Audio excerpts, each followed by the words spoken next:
Hello everyone, Dan here from the Next Issue Podcast. On today's video, we'll be doing a review for The Boys Season 4, Episode 6, Dirty Business. Let's talk about it.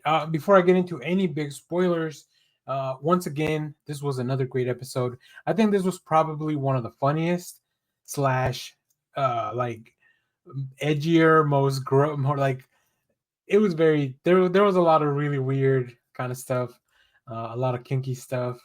The boys always, I think the boys once per season have that at least that one episode where you're like, what the hell am I watching? So they definitely pushed the envelope on this one, which is expected and I really enjoy. So yeah, that was really fun.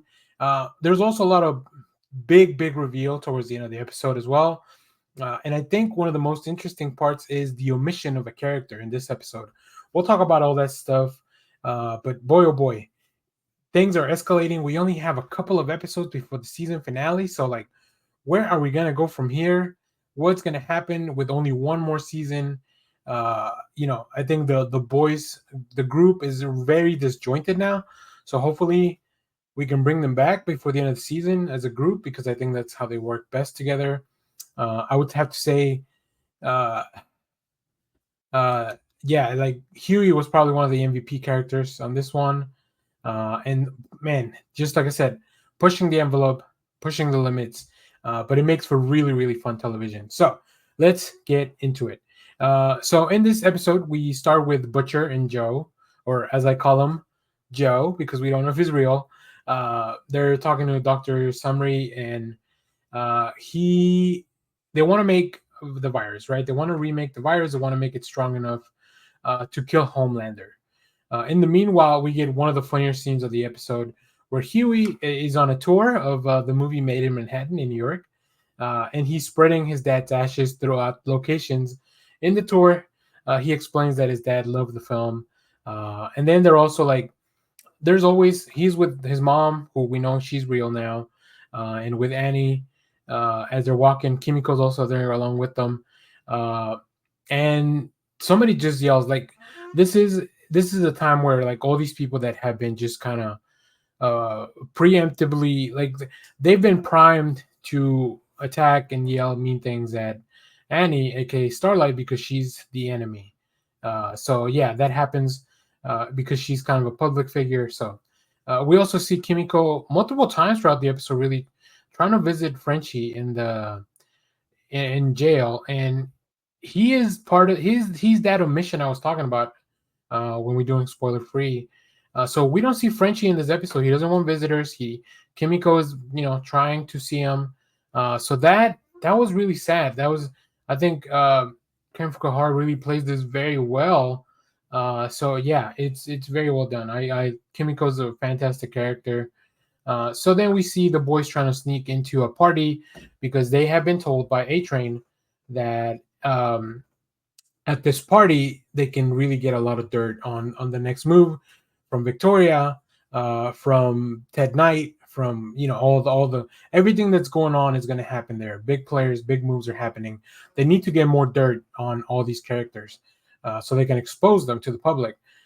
So we get our introduction to Web Weaver, which is pretty much the boys' version of Spider-Man. But oh my goodness, that scene is one of the craziest ones. First of all, Web Weaver is he's an addict. He's also very weird, and he shoots webs out of a hole that's not in his butt, but near, like right above the butt. So it's a very interesting scene with MM. Such a weird, gross thing, but they do get Web Weaver to cooperate by knocking him out, and they get his costume. Huey is going to go undercover as Web Weaver because he was invited to the party, to Ted Knight's little party. So, and boy, let me tell you, when we get to that party, we do see like a big cabal of powerful people that run the government and run the country pretty much.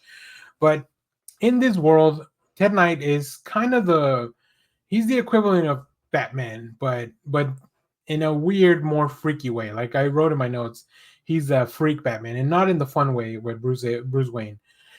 His Batcave is really like uh, think of I don't know. I didn't think I would ever make this comparison, but if you've ever heard of the 50 Shades of Grey, think of the Red Room, the playroom that they have in that.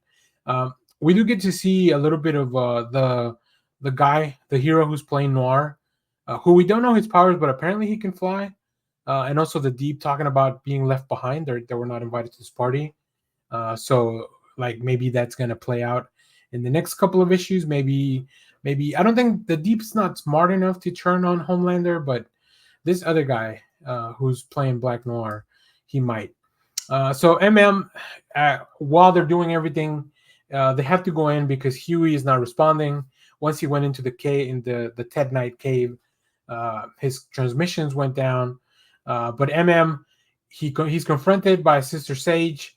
He shoots her, and then he has what seems to be, he thought it was a heart attack, but we do find out later when A-Train leaves him at the hospital that he had a panic attack. So he's been, all those clues have been there for the episode for MM. Like I feel like this might be MM's last season. Like I feel like he's gonna want to go off and maybe just take care of his family. They're kind of setting that up. I don't know if that. I would hope that's not the case, but I kind of, out of everyone, I would like to see him get kind of a happier ending. But he's also committed to the mission, so I don't know if it's gonna happen. But yeah, he did end up shooting Sister Sage in the head, which is hilarious because she goes down, but obviously we know that she has regenerative abilities. So actually gets up, goes back to the party, and she was kind of the linchpin of Homelander's pitch. She was going to pitch the idea to all these powerful people, but instead she's kind of down to her goofy self because she's got brain damage at the moment. So instead, Homelander has to give this pitch to like this super pack of people, like, but he doesn't have all the answers. So then Victoria and Eve has to step up, and it's really interesting. Yeah, Victoria Newman stepping up really makes up for all the shortcomings that Homelander didn't have answers for. While this is going on, we're in the cave. We see, first of all, Ashley comes in and she's in on all this freaky stuff with Ted Knight, but Annie and Kimiko do end up going to save Huey, and then they Ted Knight ends up dying. It's a whole crazy ass sequence. You know, Ted Knight has this obsession with putting his thing inside of different holes, right? So he actually was gonna make new holes in Huey because he's bored of people's regular holes. It's wild. All right. Next we see once again, just when I thought this episode could not get any crazier, Firecracker proves her loyalty to Homelander, and she does this by breastfeeding him. You just have to watch this. It's wild. I can't even explain all the things that they talked about. Oh my goodness. And Homelander is like, his performance is amazing. Like all his reactions are priceless. Anthony Starr is a star. All right. And then last but not least, we go back to see Butcher and in Kessler, Joe Kessler, and we find out it is finally confirmed and revealed that Kessler is in his head. So we talked about like maybe Butcher having this Jekyll and Hyde. It's more like having like a good part of his personality and a bad one. Joe Kessler embodies the bad side of Butcher, while his ex-wife embodies the good side. So really crazy stuff, but very, very exciting. I really, really enjoyed this episode. So highly, highly recommend you go check it out if you have a chance. So if you have seen The Boys episode 6 from this season, let me know what you thought about it down in the comments. And as always, thank you for watching, everyone. Remember to share, like, subscribe, hit the bell so you know when we go live. That is most Saturdays, 10 a.m. Central Standard Time. Stay tuned. We have more comic reviews, trailer reactions, TV recaps, all that fun stuff here in the channel. Thanks for watching, everyone.